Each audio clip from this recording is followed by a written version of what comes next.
নমস্কার। আমরা সবাই জানি যে গত ৫ই আগস্ট ২০২৪ সালের ঠিক বেলা ২টো ২৫ নাগাদ শেখ হাসিনা এবং শেখ হাসিনার বোন শেখ রেহানাকে নিয়ে শেখ হাসিনা একটি হেলিকপ্টারে করে দেশ ছেড়েছেন। এইটা তো আমরা জানি এবং তিনি গত ১ বছর ধরে দেশের বাইরেই আছে এবং শোনা যাচ্ছে এবং সূত্র মারফত এটাই খবর আছে যে তিনি ভারতবর্ষেই আছে। তো আমরা এখন জানার চেষ্টা করব যে শেখ হাসিনার দেশে ফেরার যে গুজবটা উঠেছে সেটা আদতেও কি সত্যি, না শেখ হাসিনা যদি দেশে ফেরে তাহলে তার কি স্ট্র্যাটেজি থাকবে বা তার কি পরিকল্পনা আছে, তো সেটা আমরা একটুখানি বোঝার চেষ্টা করব।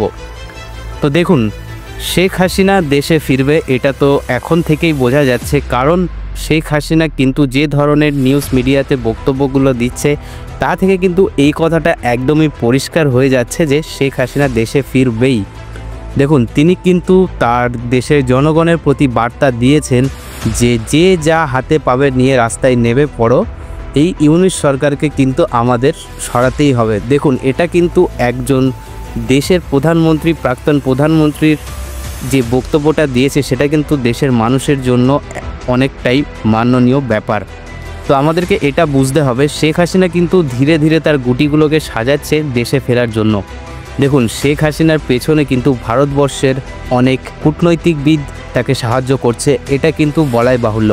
দেখুন, মোহাম্মদ ইউনূসের সরকার যেভাবে বাংলাদেশকে পরিচালিত করছে সেটা কিন্তু মোটেই একেবারে সঠিক পথে যাচ্ছে না। বাংলাদেশ কিন্তু ধীরে ধীরে অনেকটাই নিচে তলিয়ে যাচ্ছে। কোথায় বাংলাদেশের জিডিপি ছিল আর আজ এখন কোথায় আছে, বাংলাদেশে জিনিসপত্রের দাম এখন কত বেড়েছে সেটা তো আর না বলাই ভালো। বাংলাদেশকে যদি আবার আগের মতো পরিস্থিতিতে ফিরিয়ে নিয়ে যেতে হয় তাহলে কিন্তু শেখ হাসিনাকে অবশ্যই দরকার, এবং শেখ হাসিনা দেশে ফিরবে এটা কিন্তু আপনি লিখে দিতেই পারেন। আর এই ইউনূস সরকারকে কিন্তু হটিয়েই তিনি দেশে ফিরবেন। তো বন্ধুরা, আপনাদের ভিডিওটা কেমন লাগলো অবশ্যই কিন্তু কমেন্ট করে জানাতে ভুলবেন না। ধন্যবাদ।